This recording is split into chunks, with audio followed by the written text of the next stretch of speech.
It's day 10, and to get to the end, we first need to begin. So remember, smaller action items to achieve that end goal is the aim. Now, throughout all of these video series and action items that I'm giving you, you probably have noticed you're not going 1,000 miles an hour, but rather each few days to really focus on some simple action items to help you keep focused in the right direction to complete. The other purpose of this is to ensure that you complete everything based on your experience, to complete all the stuff that you have done and you can write about first.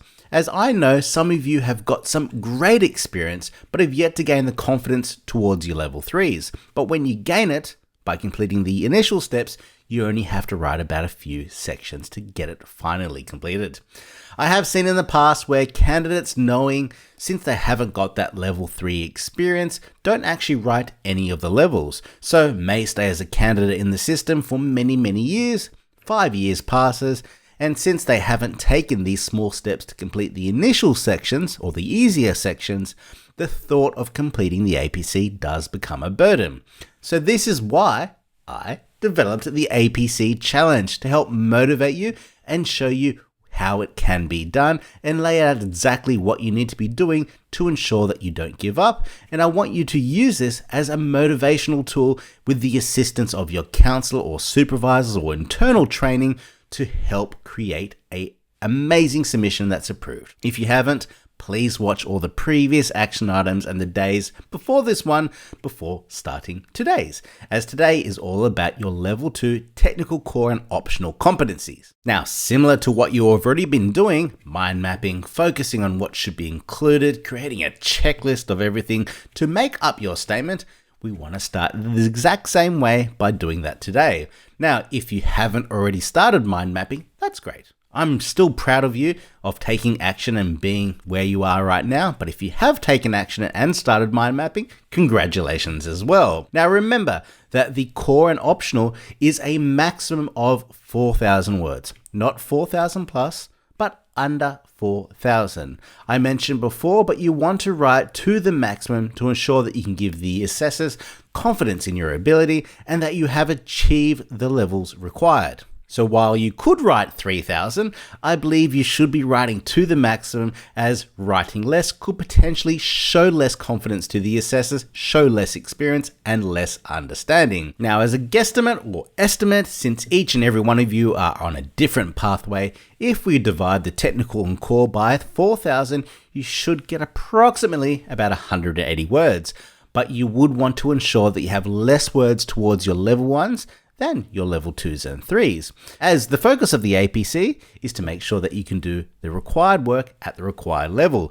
So when writing, try to keep your technical in regards to your level 1s about 100 to 160 and your level 2s to about 180 to 230 to provide more room of the explanation. Now, by doing this, you should be able to get your submission to 4,000 words, and when you review, edit and refine, you can get it to that maximum without stressing out. Now, there is another real reason for this, as I talked about yesterday, that there are some red flags that does show assessors, towards your confidence within the submission, but assessors review this, where if you are writing more towards one competency, this might show where your confidence lies. So for example, if you are more confident in one area, we tend to write, talk, and provide more insight on this topic. So if you are writing 130 words for a level 2 and then for another level 2 you write double this, it will be evident to the assessors that you're more confident in that area, as more detail means more confidence and less detail means less. So assessors may pick up on this and may ask more questions in the final assessment or multiple questions towards that competency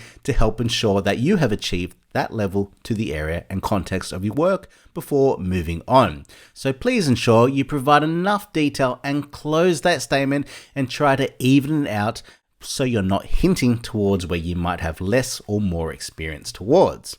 Now on the screen, this is from the QS Pathway Competencies, where 6 competencies were taken to a level 3 and 2 were taken to a level 2, meaning we have 22 levels in total.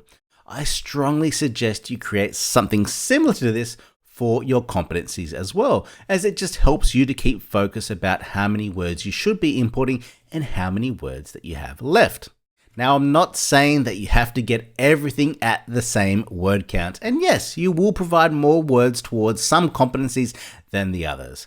But I do recommend don't write 120 words for a level 2, then 300 for another level 2, as you will find that you will go over the 4,000 words and do open yourself up to more potential questions. As such, if you unintentionally write more to others, just slightly going over, you could push yourself out from the example that I'm sharing. So please stagger the word limit to make sure that you can hit 4,000 on the dot.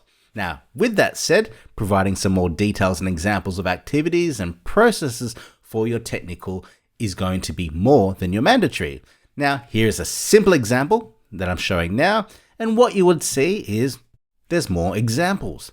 There's more details to what you actually did, and there's more references.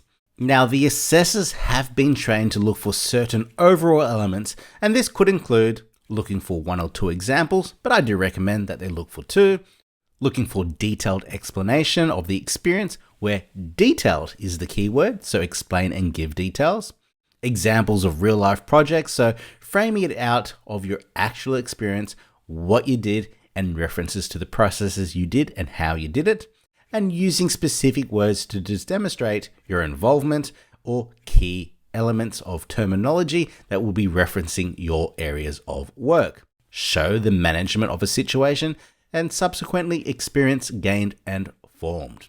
Excellent. So with all that said, let's get to work to finalize our level 2s today and tomorrow. And remember to read your APC Candidate Guide again. Review this guidance as this is a brief about what you should be writing. I also recommend that you have the call with your counsellor that I've been recommending for the past 2 weeks.